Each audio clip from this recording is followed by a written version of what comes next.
Hi there, and welcome to the Skylight Books author reading series. If you'd like to learn more about us and our many upcoming author events, please visit skylightbooks.com, where you can browse our inventory, buy books, and join our Friends with Benefits Club. You can also follow us on Twitter, Tumblr, and Facebook. To speak to a real live bookseller like me, please call 323-660-1175. Thanks for your support, and enjoy. We've been looking forward to this event for a very long time. We are obviously big fans of both David and Alistair. I really was looking forward to this event because I've known these two guys for 20 years. Over 20 years, just as long as the store has been open. I met Alistair before he was a writer, and we were performance artists. We met him for the very first time doing a broom dance on Venice Beach in 1990-something. And it's thrilling to see him here with his second book. It's been way too long since his first one, and we're very happy to have him here. We're also happy to have David Francis here. And it wasn't until they got here I realized, the Australian authors are going to be here. So they'll talk about wonderful things, I'm sure. Please welcome David and Alistair.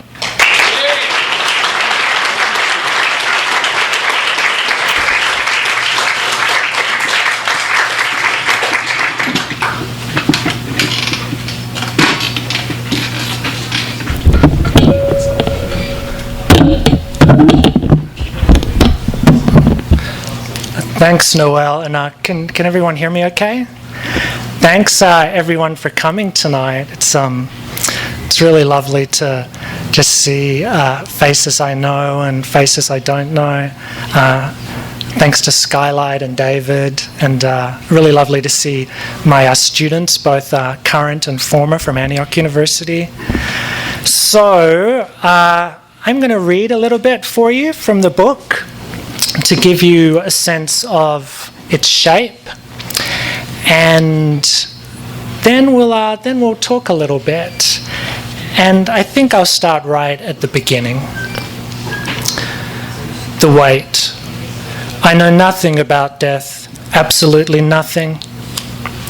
Do you want to know something? I'm almost 40 and I don't know anyone who's died. Okay, sure, there was my Auntie Joan. She had these soft bones that just kind of crumbled. Then there was this kid Danny who went to my school. He dropped out to take up a trade, went up north to be an electrician and got tangled in some live wires.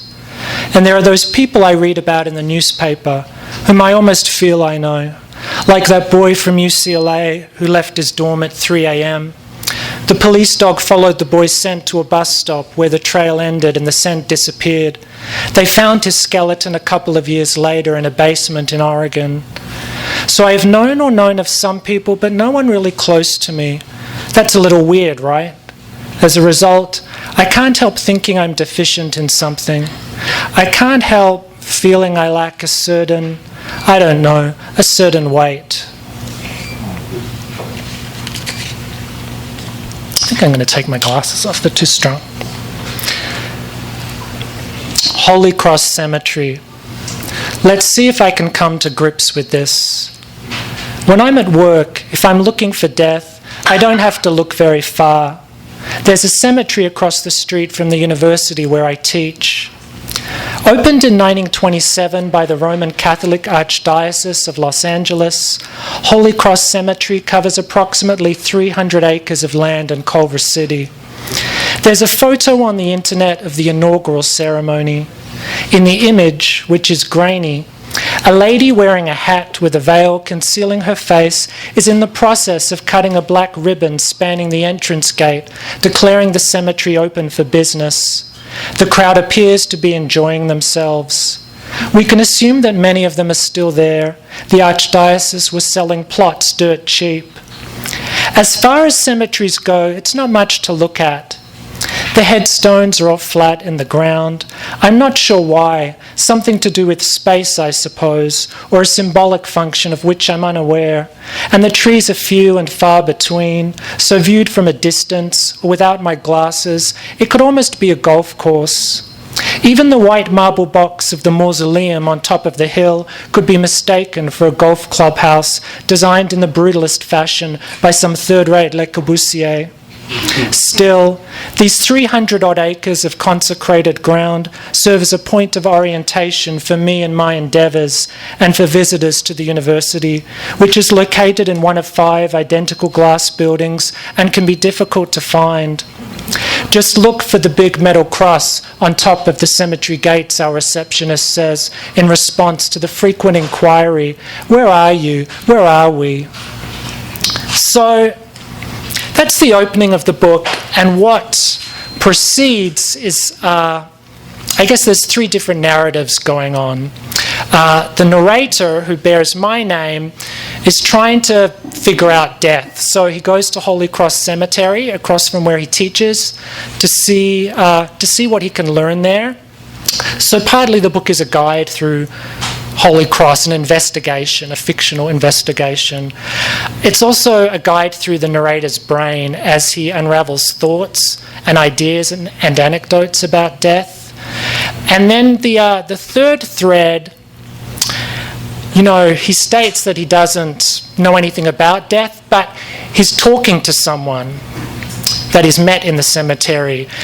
And as he's talking, that sparks memories, and he begins to remember people that he knew or who he kind of knew who have died. So the main third part of the narrative are these fictional eulogies. They're stories, they're essays, but they're fictional eulogies, and that's a really important part of the book for me. I never assume that it's nonfiction. So I'm going to read part of one of those fictional eulogies to end my reading.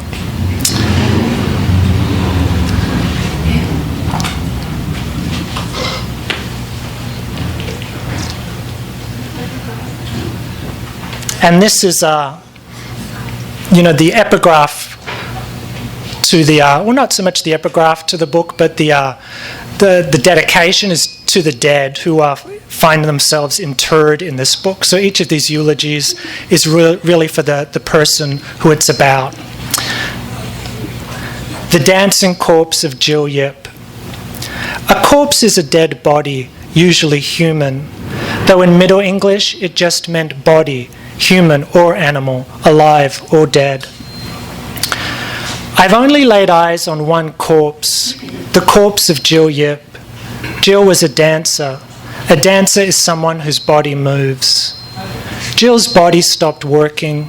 She died from an intestinal obstruction. This is when an abnormality blocks the intestines and the digestive system stops functioning, and then everything breaks down. You can see X-rays of this condition on the internet. There is a soft and hazy quality to the images. The bones, the dilated loops of bowel, the obstructions in question. From what I heard, Jill had been experiencing pain, cramps, spasms. She thought the pain would pass. She went to the emergency room near her apartment in Alhambra. They didn't X-ray her. They must have been busy that night.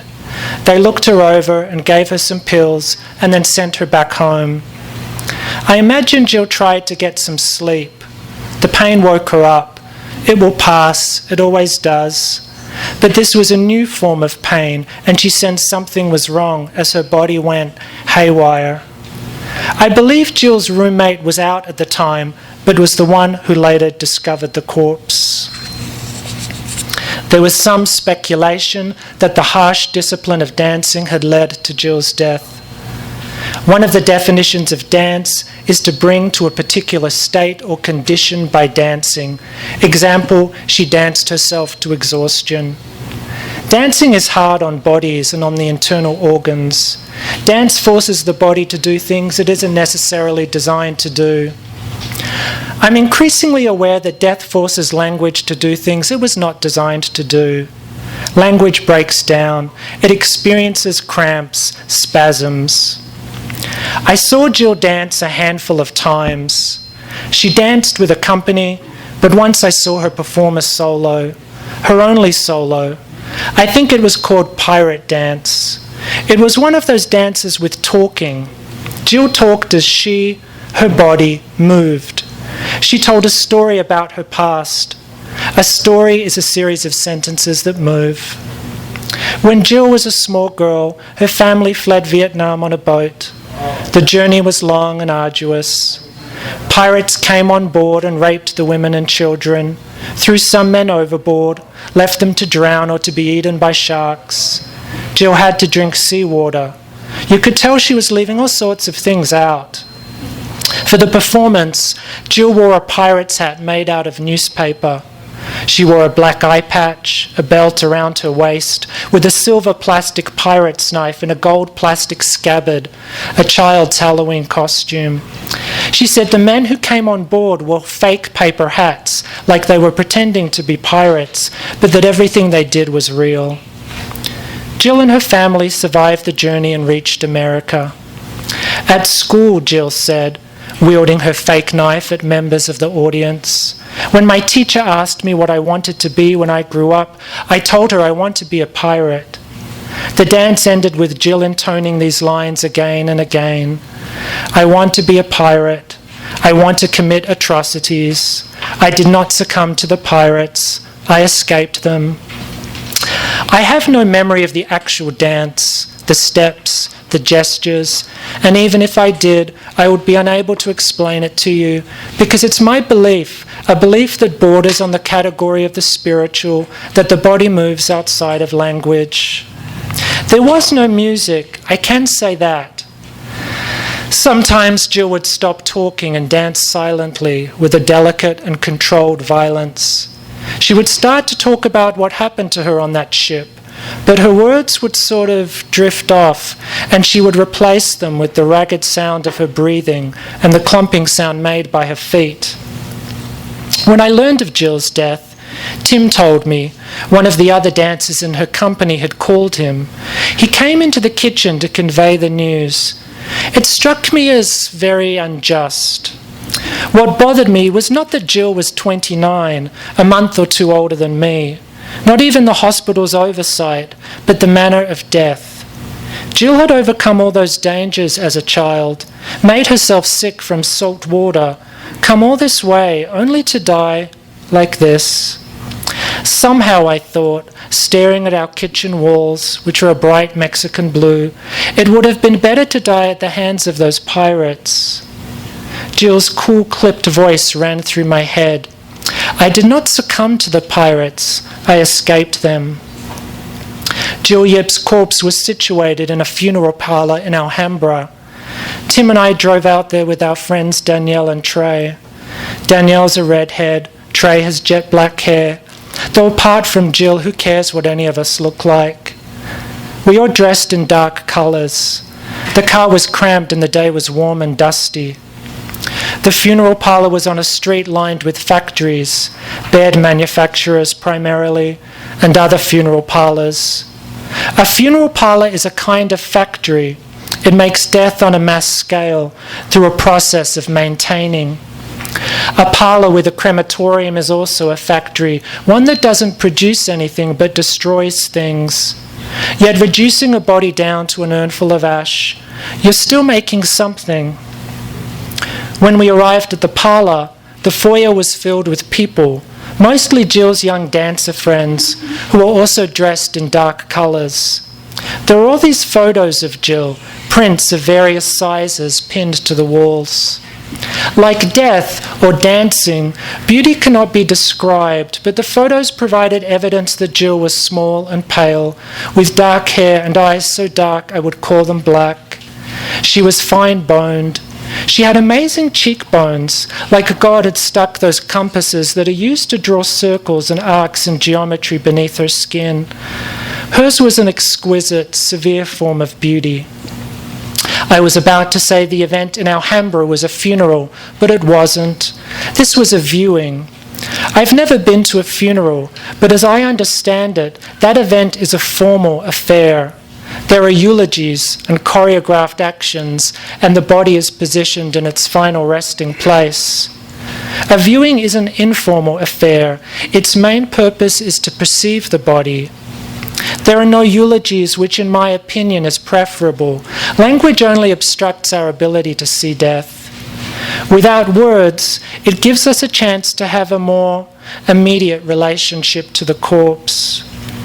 We sat down for a while in the chapel on hard wooden pews, and then Tim got up to view the body. As he walked down the aisle toward Jill, her corpse, he made a distressing sound.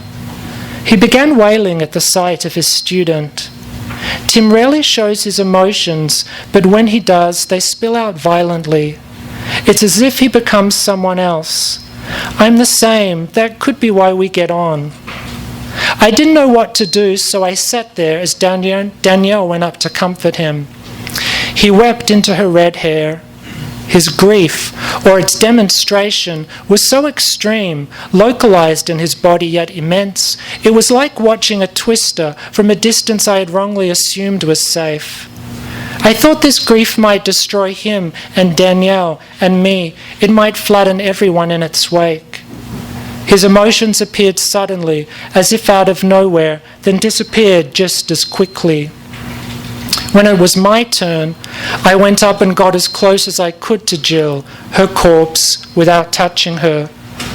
She wasn't in an open casket. Her body was wrapped in a rumpled grey cloth. There were oranges placed around her, flowers, burning incense. I looked at the corpse of Jill Yip. I gazed upon her. In Christian settings, it is strongly recommended that the body on view be embalmed and that the cosmetic services of a mortician are used. The goal is to create a lifelike representation of the dead by draining the corpse of its blood and injecting the veins with chemicals, as well as erasing any sign of sickness or violence, in an attempt to make the deceased look healthier and more presentable than when they were alive. Jill's family is Buddhist and did not observe these recommendations. Her skin was paler than usual and slightly blue-grey. I knew there were parts of her body beneath the grey cloth that would be more purply and red, thanks to livor mortis, the fourth stage of death, when the destruction of blood cells creates discoloration in lower or dependent body areas, a stage she would have already gone through. There was no odour. Perhaps it was masked by the sweet scent of the oranges, incense, and flowers. She still resembled herself.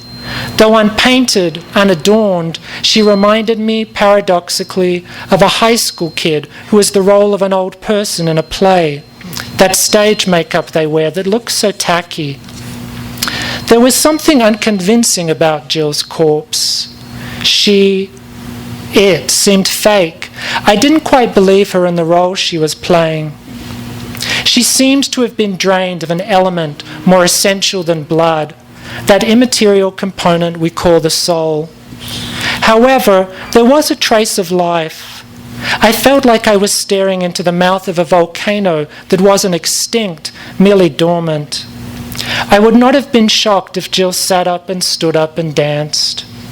What's interesting is that we're meant to be terrified of the very idea of a reanimated corpse, and by the many varieties of the undead, beings who, although deceased, thanks to supernatural or demonic forces, are capable of movement, and in some instances of speech. At the very least, they can moan. But I'm confident I would have not been the only one happy to see Jill rise up and dance, even if we were alarmed by the sight of someone we thought was dead behaving as if she were alive. I guess what I'm trying to say is we long for what would also horrify us. Thank you.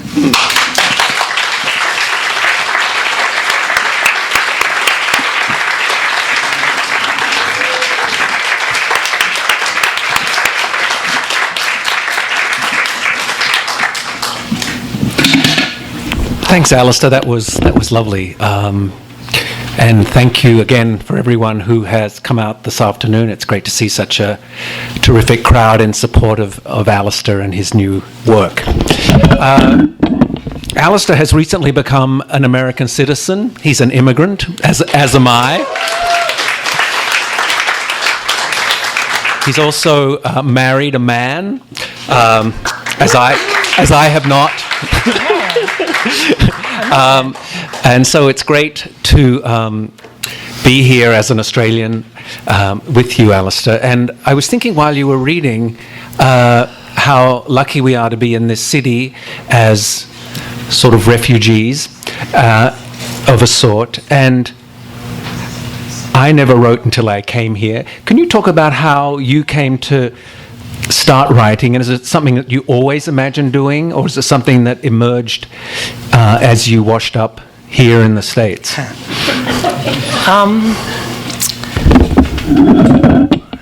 me think. I mean, I think I was always writing, for a long time, like most writers. You begin writing when you're a kid, and it's something that kind of urge to inscription is just something that follows you around. But I left Perth in 1994. I'm from Perth in Western Australia, and then I moved to London, and then I moved here. And I kind of spent a few years sort of trying to avoid being a writer, and particularly when I got to LA. I mean, part of it might have been, in London I met my husband Tim Miller, a performance artist. But when I got to LA, I was really, I think Noel mentioned I was kind of dabbling in performance for a while, and a bunch of the work there was no text. It was really kind of body based, and I was sort of trying to do everything I could to avoid having to write. I think I knew writing was my thing, but I was just sort of experimenting with performance and with the body, and I don't know why I was trying to avoid it. I think it's just because writing is such a perverse activity that just requires so much time and labor, and at times yields little results. So I was just experimenting. So I think I eventually, and I'm so glad I was performing pretty much prior to the internet, so all that there's no documentation of all that, because I would be really horrified if it ever reemerged. But I guess in 20 years ago, in 97, when Antioch University, when Eloise Klein-Healy started the MFA, I began that program, and I guess then I was like, okay, I guess I have to focus on writing now, because I realized I'm not actually really, I'm sort of in my body, but I'm also, before I had to say goodbye. I also don't really like being out in public very much, so it was sort of like performance had to say goodbye to it. So this is a dream come true. In its way. It's funny to me that through performance and movement you perhaps came to write, but your obsession, it seems, is about an absence of movement in the state of death. Was that something you were always obsessed with, and how did that come about? Did this writing about death in this unusual way? I mean, the book is an interesting melange of fiction and essay and reportage and sort of prosy poetry. It's not an orthodox book in any way, and it's unusual and quirky and wonderful, like you, really. And so can we talk a little bit about that obsession and how it came to emerge in this particular form? Yeah, just throwing what you say. It's funny that you say the book's unorthodox, because in my head, this is a really orthodox book. Like there was sort of a review where it said, the book basically ignores every convention of fiction, and I was like, I thought this was, and seriously, I thought it was really traditional. So it's kind of, in my head, it's mega traditional. Well, your first novel was even less orthodox, right. I suppose. As for death, well, my first book, The End of the World book, was an encyclopedia, and it was an encyclopedia of obsessions, and it was structured A to Z, and it basically allowed me to take in all my obsessions. And then with the second book, I felt like, I'm sort of working on this cycle, and this is the second book in the cycle. But with this book, I wanted to hone in on one obsession. I thought, the first book's the book of everything. It's this encyclopedia of obsessions. But now this book, I'm going to hone in on one thing, which it's not like I chose it, to write about death. Like, this is definitely not a book I would have chosen to write. It was really hard to write. It took a long time. But it was something that, I began writing it around when I mean, I began writing a really early version of it probably back in '08, when my first book came out.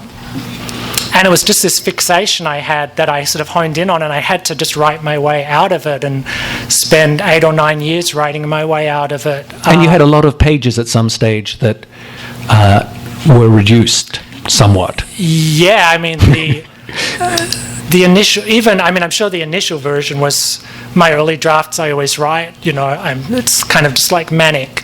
But even then, the previous version of this was about 600 pages, and I cut it by 2/3. And I have to say, I'm not sure if I ever really learned anything from writing a book, but I felt like I said to myself when I finished this book, I was like, I learned how to compress with this book. I learned how to be really ruthless, and I learned the art of compression, and that for me was something I was actually really happy about. But I guess death was just something that I guess I was just fixated on it. Even as a kid?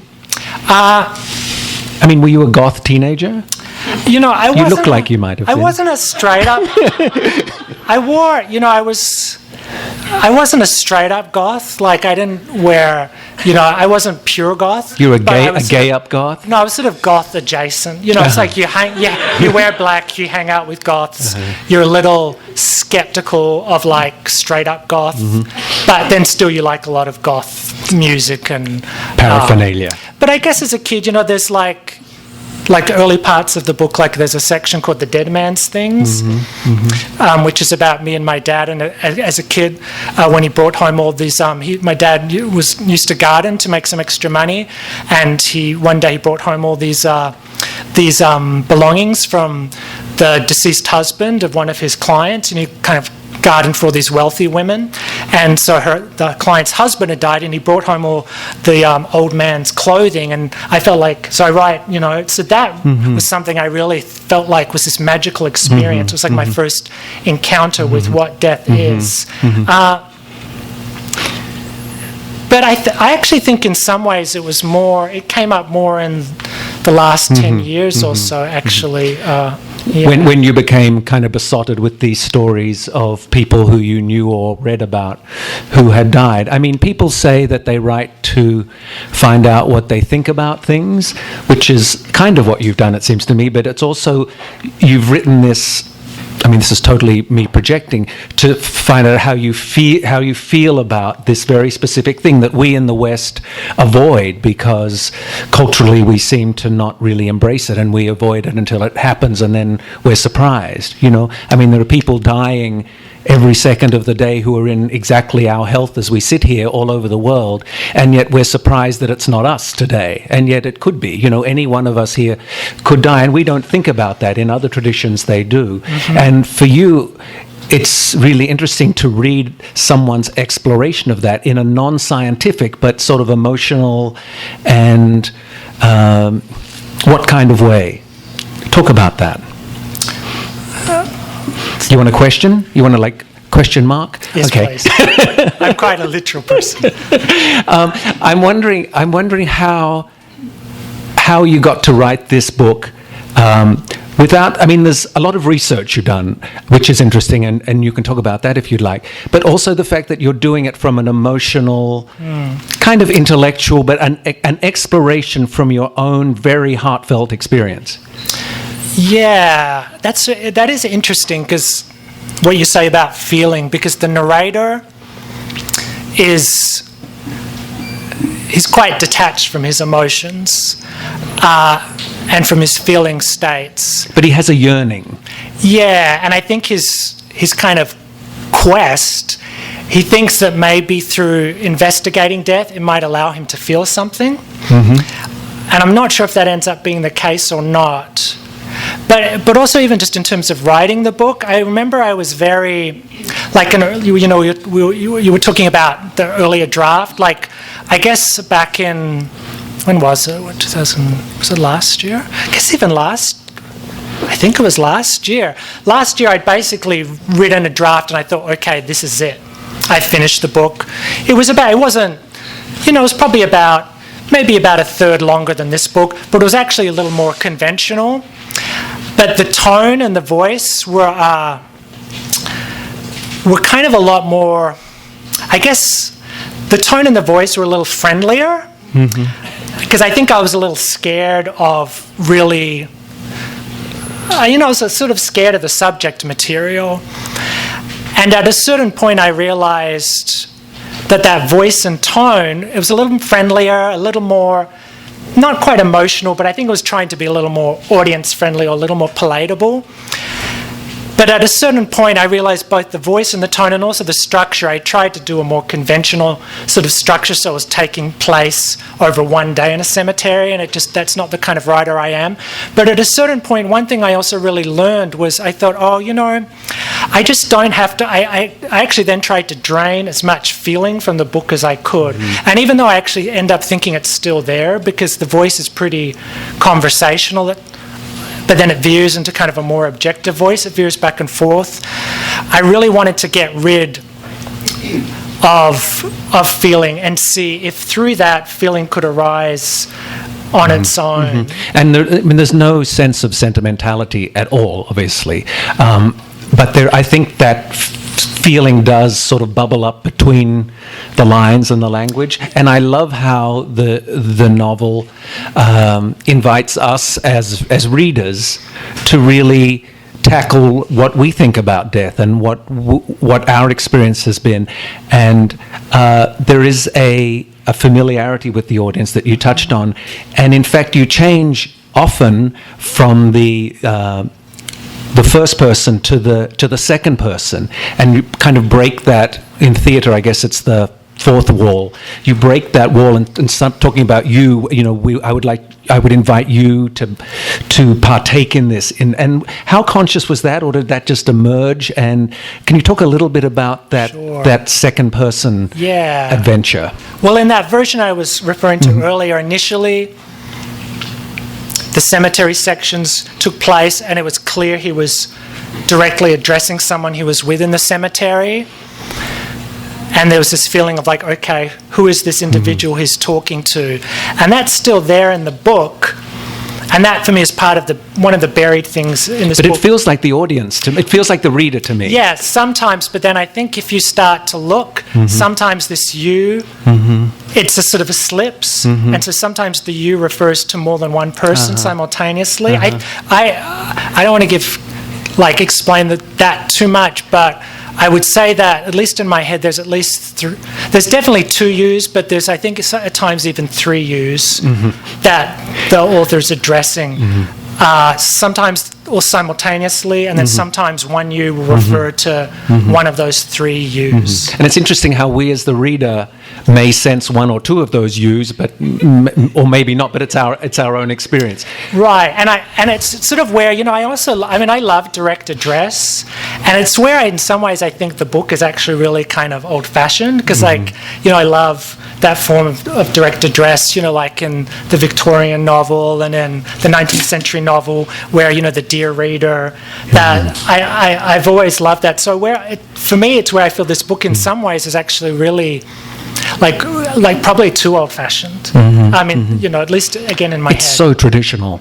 I know. And for me, I think that second person you thing is kind of brave, because it's hard to make that work for long. I mean, if you really go for it, and you don't, it's beautifully placed. But let's not get bogged down in that. Krista Sulkis, who's a wonderful Australian author, says, the Disintegrations takes possession of you right from the opening and will not let you go. Challenging and gripping, a rumination on death and memory that speaks eloquently to our sense of loss, both personal and communal. The writing is exquisite. In the best possible sense, I know this book will haunt me for the longest time. And because of the subject matter and the way it's presented, it really is evocative in great ways, and is something that sits with you. Can you talk about some of the stories that you relay in the book from? I mean, I love how the narrator's name has your name, and that everyone has their own names in the book, and yet it's still fictional, which is very interesting. But how the what was my question? Is it something to do with why I'm using all real names, but No. Before that, there was another question in there that totally escapes me now. Is he haunted? Is he? Well, there is a lot of talk about haunting. In fact, you were saying something. Can you talk about the real stories? Oh, the stories. Thank you. Is no one listening? For God's sake.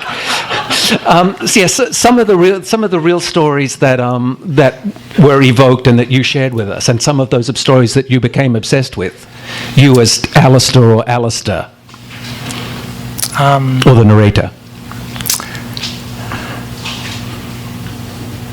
No, I don't know if I can actually. Beth, what was her name?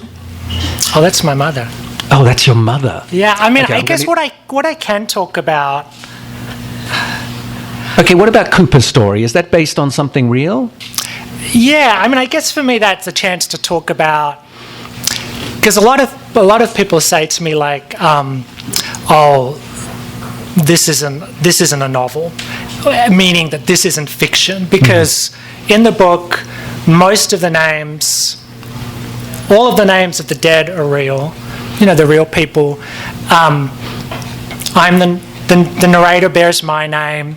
He just happens to be married to someone who bears my husband's name, Tim. The book is an investigation into Holy Cross Cemetery, which, a lot of people here from Antioch know. It's like, it's real. At the back of the book, I've got, like a bibliography of all the sources I've researched. There's a lot of facts in the book. And so people say to me like, oh, but this isn't fiction, this isn't fiction. And so I guess I could talk about this for a long time, but is this okay to mention? You can just go crazy. Yeah, I mean, I won't talk about this for a long time, so I'll try and keep this really condensed, but I'll give you my little spiel on why this isn't, why I would never call this creative nonfiction, like not in a million years, not even if you held like a gun to my head and said, call it creative nonfiction, I'd say it's not creative nonfiction. Even though you used everyone's real name. Yeah, and so let me think. So I guess reason number one for that would be, in a way, a very basic reason. This book and all my writing begins in the non-fictive realm, but I can never stay within that parameter. It makes me really uncomfortable to stick to the truth, whatever that is. So I have to leave it. I have to go to the realm of fiction, and I have to move back and forth from non-fiction to fiction. So to call it creative non-fiction would be inauthentic and like in bad faith, I think. So that you fictionalize real people's deaths. Well, the deaths aren't fictionalized. The deaths are real. What's fictionalized is my narration of them. Got it. What's fictionalized is my telling of them. I mean, I guess part of it just has to do, and I know, writers here would know there's kind of this ongoing, quite probably boring dialogue about, creative nonfiction versus fiction and the slipperiness of it. And all I can really talk about is my personal relationship to language. But for me as a writer, it's just as soon as I start inscribing, I feel like I go to a realm somewhere between fiction and nonfiction. That to me is the most authentic place where this book is lodged. There's loads of writers who have influenced me and influenced the book in terms of that. Like Peter Handke, the Austrian writer, has this novella called A Sorrow Beyond Dreams. It's like an amazing novella about his mother's suicide, but he doesn't call it a memoir, it's a novella. And he has this amazing definition of fiction where he says that basically fiction is the point of intersection between daily events. That fiction is essentially taking unarranged daily events, like whatever is happening to you today, rearranging it into a new order. That's fiction. Also, French writers like Marguerite Duras or Hervé Guibert, like autofiction, works that are blatantly autobiographical, but still, they'd never call them a memoir. There's a book, Death Sentence, from Maurice Blanchot, and his notion of the genre of the récit is like a major, really important to me. Just this idea he has a very nuanced notion of what the récit is, but basically it's a book that is neither fiction nor autobiography, but resides in between. And it's a book that's about the limits of expression. It's a book about what you can't tell as much as what you can tell. It's a book that sort of leaves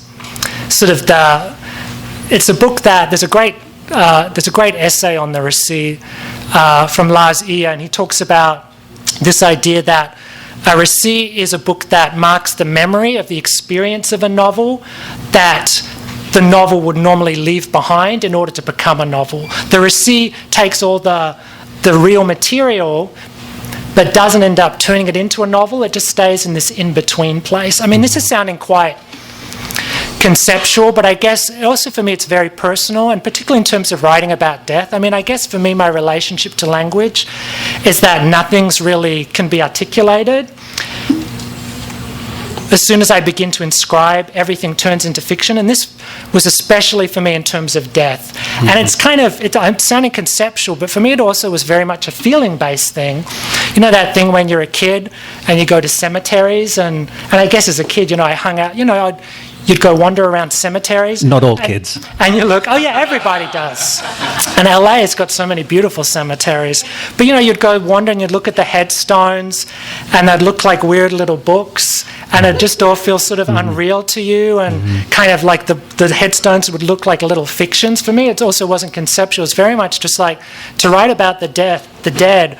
I could, as soon as I begin to write about it, because I'm living, it's fiction. I mean, they're the only ones who can tell the real story, but we can't get that anymore. And you talk about, in the novel, about the cemetery, Holy Cross in particular, being sort of a lonely, still an isolated place, but in fact you say it beautifully, and I wish I could find the quote quickly, but in fact it's not. It's full of the lives of the dead, and the hauntings and the spirits or whatever that is. Can you talk a little bit about the relationship between the novel and religion and spirit and soul? Or those notions? I mean, because you play with it a little bit, not in an oppressive way at all. I mean, growing up in an Australian Catholic environment, there are the imprints of that that emanate. I mean, I guess how to talk. I'm not sure if I can talk about it. I mean, I know it's there. I think this book definitely. I was raised in a very Roman Catholic family. Went to Catholic boys' school for 12 years. I mean, I have a relationship to that material now that's very private, that I wouldn't really talk about. But I guess it's there. I mean, it is there. It's certainly there, yeah. It's absolutely, the book is sort of infused in it. And I guess it's... But not with any agenda or... I mean, there's no strong point of view proselytized. It's more like a questioning and an openness to the possibility of certain things. Yeah, I mean, I think in a way...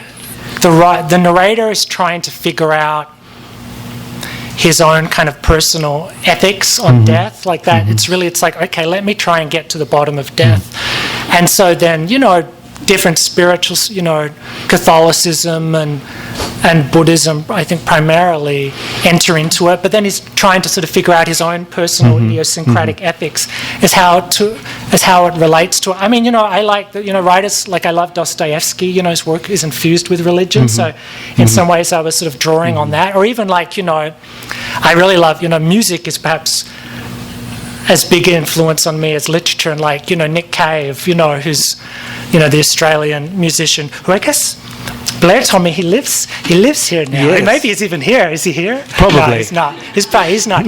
But, his work is so infused with religion, so that iconography. So in a sort of very nihilistic kind of way. Yeah, but also his work's very reverent, I think, too. I mean, I was really glad when one of the blurbs from the great writer Lily Huang said that the book is very reverent, which I was kind of really glad, because in some ways I think the book is both working within the realm of the taboo, but is also kind of, I felt like I had to approach this with reverence. It's also bold, I think, to write a book from the point of view of someone who hasn't experience death very immediately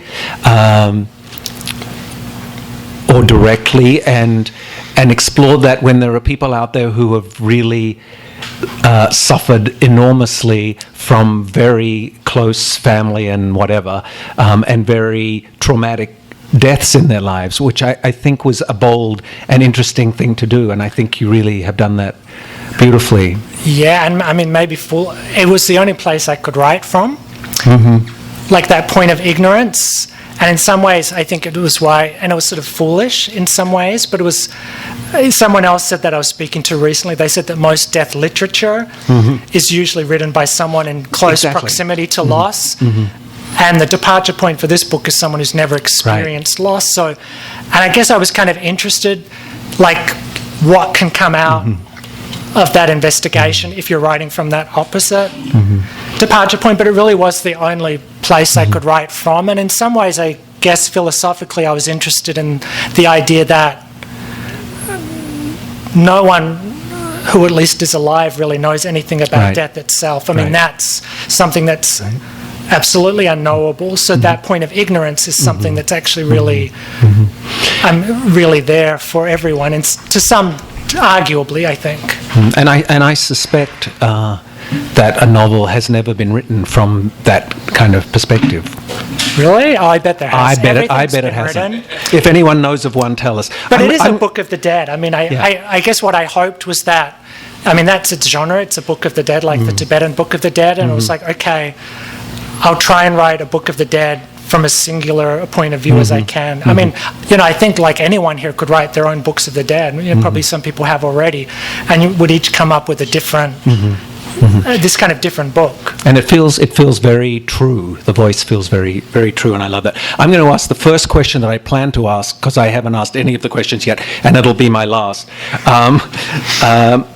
You talked a little bit, there are two things that came up for me. The notion of translation as it relates to death, and the notion of language as it relates to death. And in what you read, you said death forces language to do things it was not designed to do. Language breaks down; it experiences cramp spasms. This whole notion that the body moving outside of language and death being outside of language, and the novel is full of these stories being relayed, and then there'll be this little recognition of something that's very profound, I found often, like all the way through, and I love that. And this was one of them, this notion of language and death and that relationship. Can you talk about that a little bit? Yeah, I mean, in some ways it kind of goes back to, how you were asking about if I'd always been a writer, and that period of my life when I was trying to avoid being a writer, and I was doing kind of really quite terrible kind of body-based performance work. It was like pretty terrible. Doing everything I could to avoid language, because I have someone I teach with, and I remember she always says like, she tells her students how much she loves language, how she's in love with language, and I'm not like that at all. I'm like really suspicious of language and skeptical of it. Like it's sort of where I'm kind of like, don't know why I write. It's just the thing I sort of do. I feel compelled to do. So it's just that thing, that language, particularly when trying to write about death. I mean, it's a really futile thing to even begin with, because, I mean, I kind of think everything's outside of language, like, I sort of kind of mentioned, but it was just that thing of like, well, let me try and write about the thing that's most outside of language, which is the state of death, and see what can come out of that, I suppose. You say translating that most forked and foreign of tongues, the most difficult language to learn, the language of death, translating death or attempting to, which is what obviously you're endeavoring to do, and I love that. Is there anything else you'd like to talk about, Alistair? Because the questions that I was supposed to ask, I don't think I asked any of them. No, you asked a lot. I asked a few. That's good. That feels pretty good. That feels pretty good. A good Aussie try. Well, that sounds good to me. I'm wondering if we have a few minutes for questions. Maybe 3 questions from the audience that could be posed as questions and not no promoting your own books, and no giving your treatises on death. But a question would be greatly received. Just one question: when you're dealing with the nature of fiction versus, say, creative nonfiction, I wondered if an analogy, a useful analogy, might not be that, it's like a mask. It's said that people behave more truthfully at a masquerade party in certain ways because they're not inhibited by their actual social identity. That always struck me as a useful analogy for fiction, that's the mask that allows you to speak the truth, and yet you're adjusting it, your focal length there. I wonder if you could talk about it in those terms, even to disagree with it. Yeah, I mean, I think even just particularly, I think with autofiction, like this genre where you're not writing straight up memoir, but you can still use, my own name, other people's names. I think, and I realized I was talking about with someone recently, and he kind of asked me this terrible question, which he said, like, if you could choose how you die, what would you choose? And I was like, I'm like really superstitious. I would never answer that question. So I kind of avoided the topic.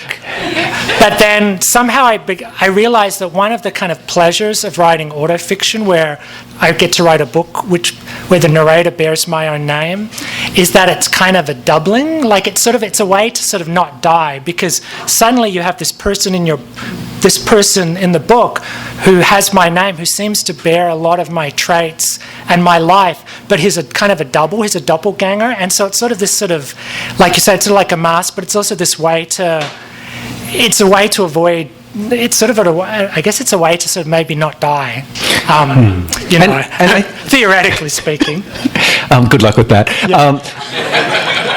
Fiction also strikes me as the safest place to tell the truth. In memoir, you've got to be careful with the truth because it's memoir, it's real. But in fiction, it's not real, so you can really go for that emotional truth in a way that I think is a wonderful gift. Yeah, but I also, again, I do want to be clear that for me, this is my own personal relationship to genre. I kind of don't really like general systems of like fiction, non-fiction, like which one can do, what or the other. Like there's the individual the protagonist is talking to in the book has this line later on in the book where he says, he wants to keep crossing the line between life and death until that line disintegrates and it no longer exists. And that's sort of how I feel about genre. Like, I feel like one of the things I try and do in this book is keep moving back and forth between fiction and non-fiction, poetry and prose, until that line between genre just hopefully disintegrates at some point, even though it probably never really does. Any other questions? I have a question over here. So just hearing you talk about it, my experience of reading the book was that it was a lot funnier. That even though it's dark and it's about death, that there's a lot of humor in it. And I wondered if you could speak to that. Yeah, I didn't really read any of the funny parts. People have been saying that, like that it's both funny and that it's actually kind of warm. Like they get a warm feeling from the narrator, which I was surprised at, but also glad to hear. Because, like I was saying earlier, I kind of wrote a note on an index card during my final revision where I said, not jovial but droll. Like I was trying to drain or anything jovial or funny from the book, and that could never happen just because the voice is pretty conversational. So I guess that humor is, I think it's out there when you're writing about, it's any writer who writes about death, that humor, I suppose, enters. And I think there's some sections that are much more, that get into that much more than perhaps what I read from. Yeah, but I'm glad, yeah. That's a great question, because there is a lot of humor in there, and I love that you were fighting warmth and humor, and it's all over the place in the book, regardless. One final question. It sounds like you were a performance artist for a number of years, and just by what you told us, it sounds like you were a little embarrassed by the performances, but did you have any did you ever do a performance that was related to the subject matter? death, or could you tell us about a particular performance that you really enjoyed, or that you found embarrassing? Remember the dance of death you did with Noel? No? Well, I don't really talk about that period of my life, but then the piece Noel mentioned at the start, which was this sort of beach kind of queer project that Tim, my husband, directed. We buried someone, I believe, I think it was Neil. We buried him in the sand, if I'm remembering correctly. Oh, it was Mark. And he's still there? Then didn't he go on a surfboard and get taken out to sea? Or was that? But you write, Mike Hazelwood, who was in that performance, is also in this book. Oh, yeah. Yeah. Just curious. Yeah. But I don't know if even not talking about them, I don't think anything was specifically related to death, except maybe the times when I was doing stuff that had no speech in it. So it was kind of just like body embodiment. Sorry. I know that's boring. One final question from the man in the hat. Tim. Oh, yeah. So during the writing of the book, did you experience any death? Good question. Or did you maybe hope to, or hope that? Definitely not hope to. I'm trying to think.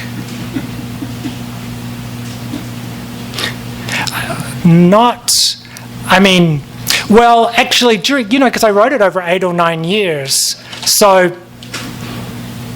Saddam Hussein? So some people that I wrote about, most people that I'm writing about in the book, the deaths took place kind of earlier this century. Some further ago last century. But I think most of it was written, the stories of the dead were written about with a fair amount of distance, so not when it was happening. I think that's why I sort of needed a long time. I really struggled for so long with the voice and tone. It was like, how do you write about this subject?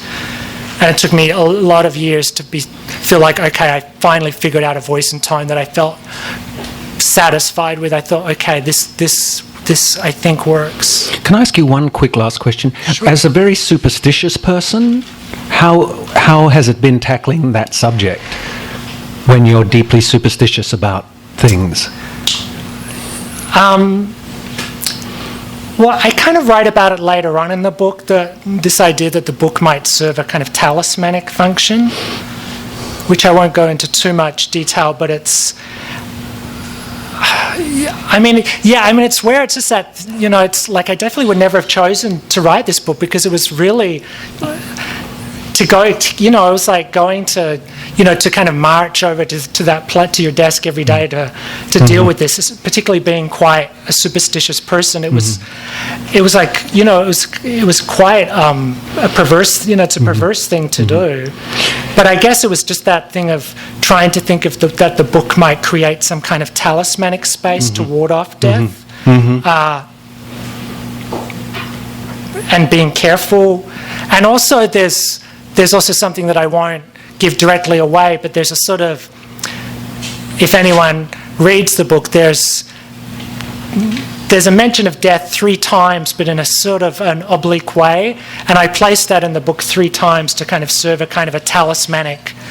So it's to sort of basically so death wouldn't hear me. Not that he's superstitious. But I was quite aware of that. Absolutely, yeah. And what it clearly is the book that you needed to write, because it's maybe not the book you particularly chose to, but you needed to, and that's why it works so well. So let's just thank Alistair for being here and writing this wonderful novel. And I encourage you all to buy it and read it. You'll enjoy it very much. Thanks, Alistair. Thank you, David. Thanks, everyone. Thank you for coming.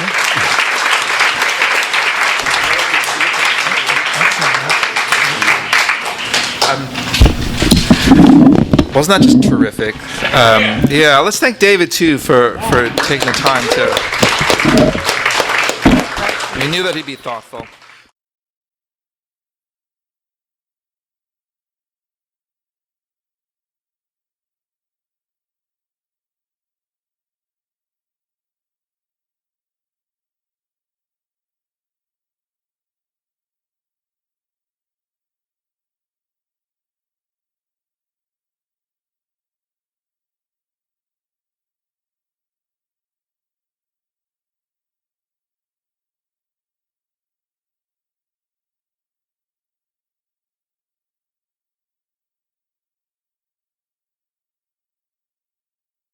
You've been listening to the Skylight Books author reading series.